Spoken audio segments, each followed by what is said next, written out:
This video is brought to you by me. For $1 a month, you can support the channel directly and help me keep doing what I love. Thanks for watching and supporting. The death of any game studio is a sad time. Lots of people lose their jobs, and current projects and IPs are left in limbo. But something hit me much harder than usual about the news that Sony's Japan Studio was the latest closure and recentering effective April 1st, like some kind of cruel, unfunny April Fool's prank. This studio needs no introduction, but to name a few of the games they either directly developed or were involved in, there were hits like Parappa the Rapper, Wild Arms, Everybody's Golf, and Eco. And I'm sure there's at least one person pissed off because I didn't deliberately name the specific one that's their favorite of the many games that they created. But personally, I had a pretty non-standard relationship with Sony Japan.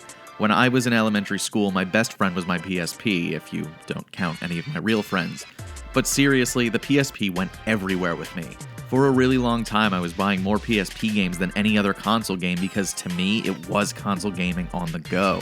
And part of that was due to the vast, colorful library of games. Even though I had an Xbox and Xbox 360 at home, my touchpoint with Sony was the PSP, and what got me on board with it was Japan Studio's original games for the handheld. The locoroco and patapon series were perfectly designed with the console in mind, but my first and most beloved title they put out was Ape Escape on the Loose.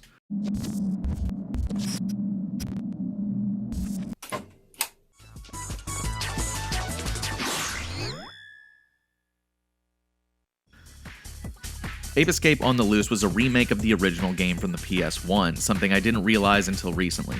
Initially upon its release, some critics panned it for being little more than a port. But naturally, that didn't mean anything to me, a kid with no experience with the series or a PlayStation in general. I fell in love with the game from the moment I saw the box art, the simple premise illustrated perfectly on the UMD's narrow box. You play as a kid named Spike running around colorful levels trying to catch monkeys, and if you couldn't already tell, I have a lot of nostalgia for this game.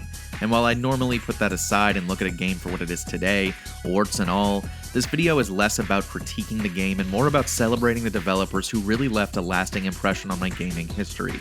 So while I could say that the camera is pretty all over the place and wonky, and that the PSP analog nubbin isn't as accurate or precise as the dual analog controller the game was made to sell, I'm not going to focus on that.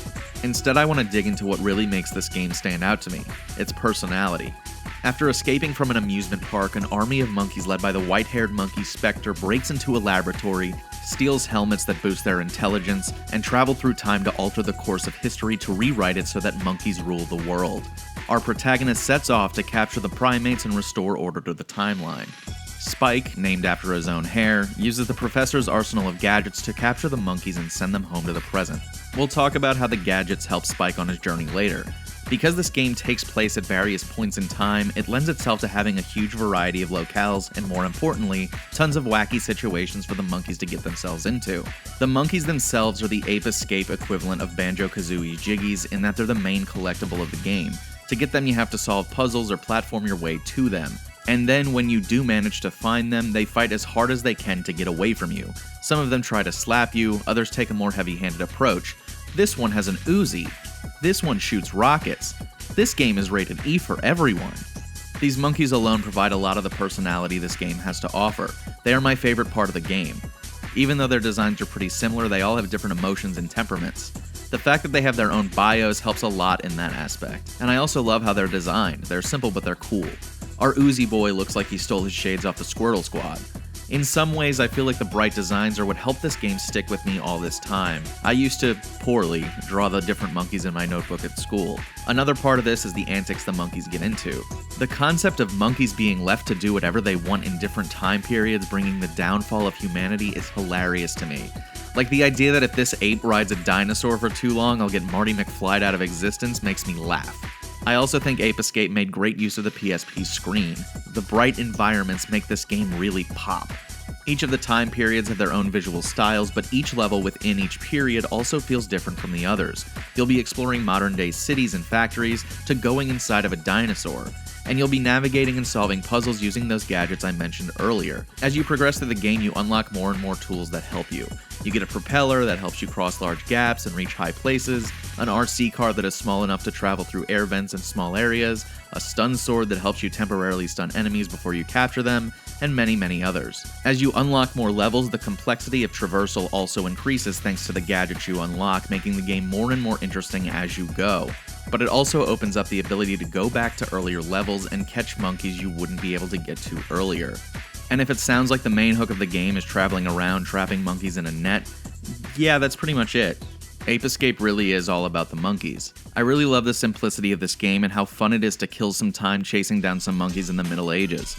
You'll rarely fight larger enemies or bosses, and most of the variety comes from the different gimmick mechanics found in the different levels, like driving a tank or commandeering a kayak to get across larger bodies of water. But sometimes that simplicity is all you need. Just finding the joy of learning to climb a tree to get the jump, literally, on an unsuspecting monkey who turns around and punches you in the face is enough to make me smile. Just like it did all those years ago when I played it for the first time. So here's to you, Japan Studio. You leave behind a lasting legacy that helps shape the identity of the PlayStation brand, literally. You all left your mark on me and on countless other fans and the industry as a whole. I truly hope everyone affected lands on their feet and becomes a part of a new team even more legendary.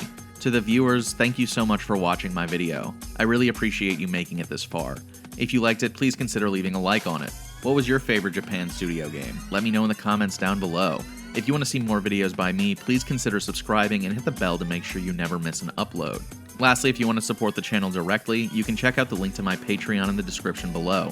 For $1 a month, you can get access to exclusive videos and early access to my new videos as a whole.